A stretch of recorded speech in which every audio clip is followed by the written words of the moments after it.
Bom, então o que eu queria comentar hoje? É uma coisa que eu vi até no seu canal outro dia, comandante, falando sobre mudança da ordem global, né? Acho que você fez uma live tratando sobre isso aí recentemente, pelo menos eu acompanhei. É o que nós estamos vivendo, e a gente já vinha batendo isso aqui no seu canal, e eu também, dos meus artigos aí, sempre tocando nessa tecla da mudança da ordem global. E quando a gente fala de mudança de ordem global, um aspecto central são as zonas de influência. Né? Então, você falou lá do Sudeste Asiático, na era do Nixon, nós estamos falando aí de zonas de influência na época da Guerra Fria. Tá? E nós sempre tivemos zona de influência. Quando a gente trata de geopolítica, sempre tem zonas de influência.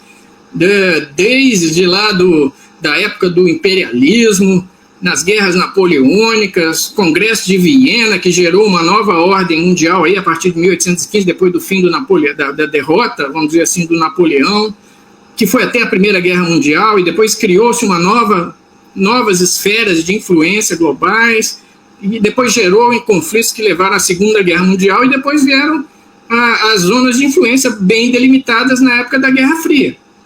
O que nós estamos vivendo agora, quando a gente vê que esse processo de transformação da ordem hegemônica global está sendo acelerado, essas questões de zonas de influência vão ficar cada vez mais centrais. Então, quando a gente fala de Ucrânia, e a gente sempre diz que a Ucrânia era um proxy, né? A Ucrânia não é tanto que não está sentada à mesa de negociações como um ator central, porque ela não é uma potência que está discutindo zona de influência, tá? E nem mesmo a União Europeia, tá certo? Então, quando a gente vê o que aconteceu na Síria, né, recentemente, nós estamos vendo zonas de influência. E quando a gente fala em zonas de influência na geopolítica, nós temos algumas potências globais, né, as chamadas superpotências ou grandes potências, e aí nós estamos falando hoje em dia, basicamente, de Estados Unidos, Rússia e China,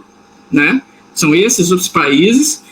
Por coincidentemente, se costuma dizer que essas potências, grandes potências, são as grandes potências nucleares, tá? E essas grandes potências nucleares não são... Existem outros países que têm armas nucleares, como o Reino Unido, como a França, como até mesmo a Coreia do Norte aí, e outros países, Israel e tal.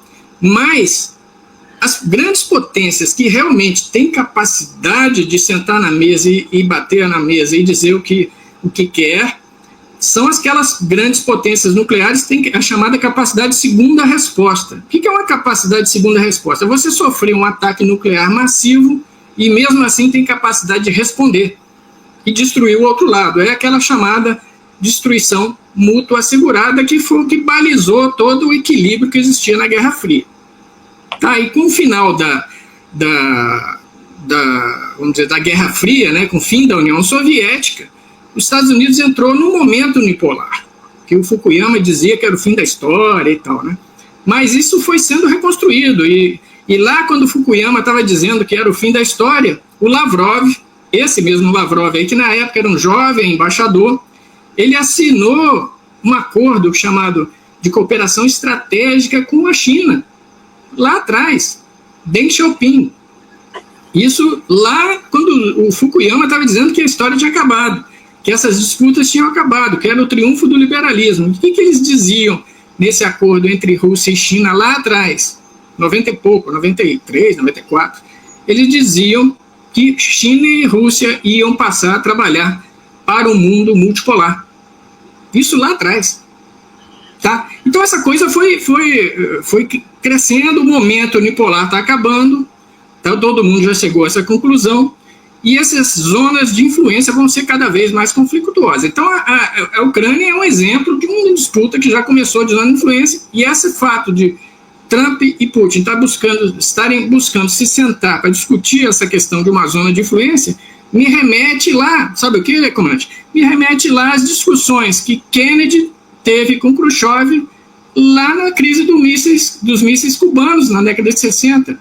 Foi aquela conversa, que também foi fruto de uma crise muito mais breve, né? Não durou 3 anos, como essa crise agora, mas foi uma crise que levou o mundo às barras de uma guerra nuclear.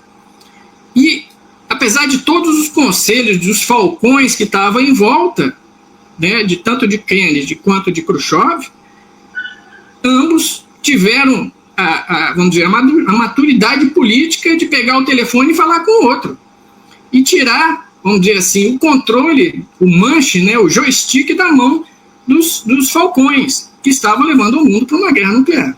Tá? Então nós estamos falando de potências nucleares que têm capacidade de segunda resposta. É isso que nós temos que entender. Tá? É isso que está em jogo. Tá bom? Então, assim,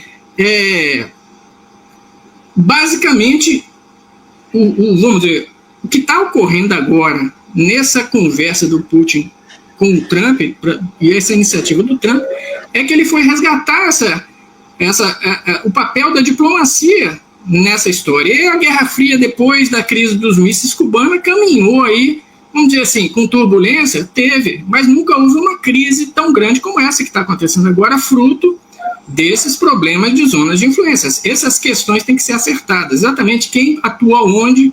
Provavelmente, imagino eu, que, vamos dizer assim, a zona de influência, vamos dizer, o interesse russo nessa negociação, qual seria, né? O interesse americano, qual seria? Então, assim, o interesse americano seria, eu vejo que o interesse americano nessa história toda é estabelecer, vamos dizer, uma cunha entre essa aliança estratégica Rússia e China. Porque a gente sempre comentou aqui, que a forma como o Biden, todas essas administrações anteriores americanas estavam atuando, gerando todas essas sanções e vamos dizer, gerando todo esse atrito de expansão da OTAN até as fronteiras da Rússia, isso jogou a Rússia nos braços da China. Isso não é de interesse dos Estados Unidos de forma alguma. Tá? Isso não pode ser o interesse dos Estados Unidos, mas isso estava acontecendo. E a gente já tinha comentado aqui, eu vi, o comandante Farinaz comentou isso aqui várias vezes também. Tá? Outro objetivo dos americanos é priorizar seus gastos de defesa na Europa, e ele vive reclamando disso, né? E priorizar seus investimentos lá na contenção da China. Esse é um outro objetivo, com certeza, que os Estados Unidos têm sobre essa administração Trump. Né? Tudo pode acontecer, o Trump um dia vai sair. Mas nesse recorte temporal agora, isso talvez sejam prováveis interesses dos Estados Unidos. E os interesses da Rússia, para mim, são claros. Né? É frear a OTAN, porque essa é a grande ameaça que eles têm. Hoje, a Rússia não tem ameaças com a China, a grande ameaça da Rússia é com a OTAN. E OTAN, inclusive, Estados Unidos. Então, conversando com os Estados Unidos, se acertando, estabelecendo zonas de influência, isso é muito importante. E para fazer isso, e aí o Putin certamente está muito interessado em impor uma derrota estratégica para a OTAN, mas dentro da OTAN, especialmente para a União Europeia, para a Europa, vamos dizer assim, os países europeus. Tá? Vai ser uma derrota assim, gigantesca, e já acusaram o golpe, com certeza. Né? Então, são esses, de lado a lado, né, seria isso. Mas qual seria o interesse de ambos? O que pode, vamos dizer, levar ambos a ter, vamos dizer assim, a se sentar e conversar, tendo esses objetivos particulares, cada um deles?